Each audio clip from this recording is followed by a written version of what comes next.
ఈరోజు ఇక్కడ హాస్పిటల్లో ఒక యంగ్స్టర్ బహుశా 20-25 ఏళ్ళు ఉంటాయేమో తన పిల్లాడికి.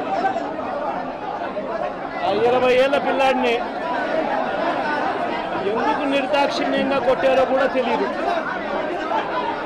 కేవలం ఎన్నికల్లో వైఎస్ఆర్ కాంగ్రెస్ పార్టీకి తరఫున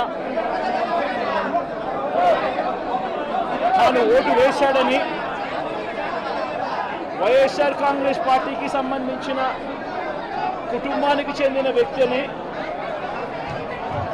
అతి దారుణంగా కావాలని అదే పనిగా వేంపల్లెకు ఒక వెహికల్లో వచ్చి దారిలో పోతా ఉన్న పిల్లోడిని బైక్ ఆపి నిర్దాక్షిణ్యంగా కొట్టి హాస్పిటల్ పాలు చేస్తూ ఉంటే ఏమి సాధిస్తూ ఉన్నారు?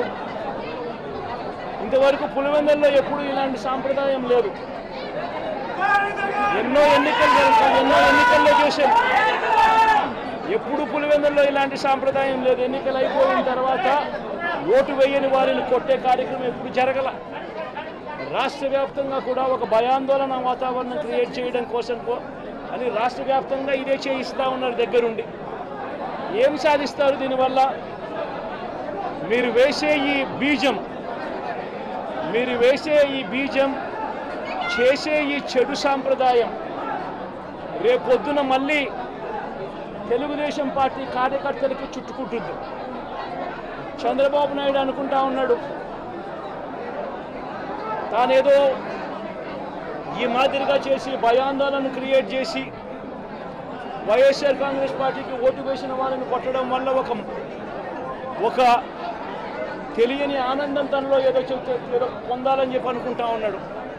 రాష్ట్ర వ్యాప్తంగా ఒక భయాన్ని క్రియేట్ చేయాలని ప్రయత్నం చేస్తూ ఉన్నాడు. కానీ నేను చంద్రబాబు నాయుడు గారికి మరొక్కసారి కూడా చెప్తా ఉన్నా, ఒక చెడు సాంప్రదాయానికి నాంది పలుకుతూ ఉన్నారు. దయచేసి ఆపండి. ఆపకపోతే మాత్రం ఎల్లకాలం మీరే అధికారంలో ఉండరు. అధికారం మారిన రోజున ప్రజలు చంద్రబాబు నాయుడు గారు చేస్తూ ఉన్న ఈ అన్యాయాలను చూసి శిశుపాలని పాపాలు పండినట్టుగా ఆ పాపాలు చాలా వేగంగా పండుతూ ఉన్నాయి. అధికారం మారిన రోజున తాను చేస్తూ ఉన్న ఈ చెడు సాంప్రదాయం తనకే చుట్టుకుంటుంది. ఈరోజు దెబ్బలు తగిలినా దెబ్బలు తిన్నా ప్రతి ఒక్కరూ కూడా రేపొద్దున ఇదే మళ్ళీ అటువైపున చేసేదానికి మీరంతటి మీరే బీజం వేస్తూ ఉన్నారు. ఇది సరైన పద్ధతి కాదు. నాయకులుగా ఉన్న మనలాంటి వాళ్ళం ఇలాంటివి ప్రోత్సహించాల్సిన పని ఎప్పుడు రాకూడదు, జరగకూడదు.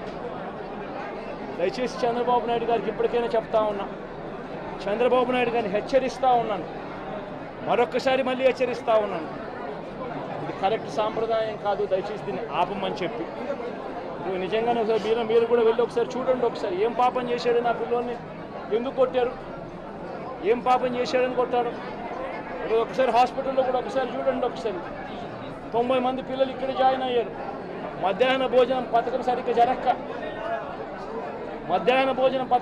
జరగడం లేదు. పిల్లలు కనీసం బ్యాగుల సప్లై కూడా సరిగ్గా జరగడం లేదు. ఇచ్చేటోడు ఎవడు ఇవ్వడం లేదు సరిగ్గా ఏది వ్యవస్థ అనేది ఏది సరిగ్గా జరగడం లేదు. వ్యవస్థను గాడిలో పెట్టండి. మీరు ప్రజలు మిమ్మల్ని ఏదైతే ఓటు వేశారో ఒక కారణం చేత మీరు ప్రజలు 10% మంది ఓట్లు, మాకు రావాల్సిన 10% మంది ఓట్లు మీకు వైపు డ్రిఫ్ట్ అయ్యాయి అని అంటే కేవలం మీరు చేసిన మోసపూరిత వాగ్దానాల వల్ల డ్రిఫ్ట్ అయ్యాయి. ప్రజలు మీ దగ్గర నుంచి ఎక్స్పెక్ట్ చేస్తూ ఉన్నారు. రైతులు అల్లాడిపోతూ ఉన్నారు, రైతు భరోసా అందక. పిల్లలు అల్లాడిపోతూ ఉన్నారు, పిల్లలు బడులు స్టార్ట్ అయ్యాయి కానీ తల్లులకు అమ్మఒడి కార్యక్రమం ద్వారా వస్తూ ఉన్నది రావడం లేదు. తల్లులు ఎదురుగా ఆశగా ఎదురు చూస్తూ ఉన్నారు. వాళ్ళని చూసుకోండి. అక్క చెల్లెమ్మలకి ఇస్తామన్నారు నెల 1500 రూపాయలు, అది ఇచ్చే కార్యక్రమం చూసుకోండి. ఇంటింటికి ఉద్యోగం అన్నారు, ఉద్యోగం ఇవ్వకపోతే 3000 రూపాయలు ప్రతి ఇంటికి నిరుద్యోగ వృత్తి అన్నారు. ఆ పిల్లలందరూ ఎదురు చూస్తూ ఉన్నారు, మీరు ఎప్పుడెప్పుడు ఇస్తారు 3000 రూపాయలు నిరుద్యోగ వృత్తి అని.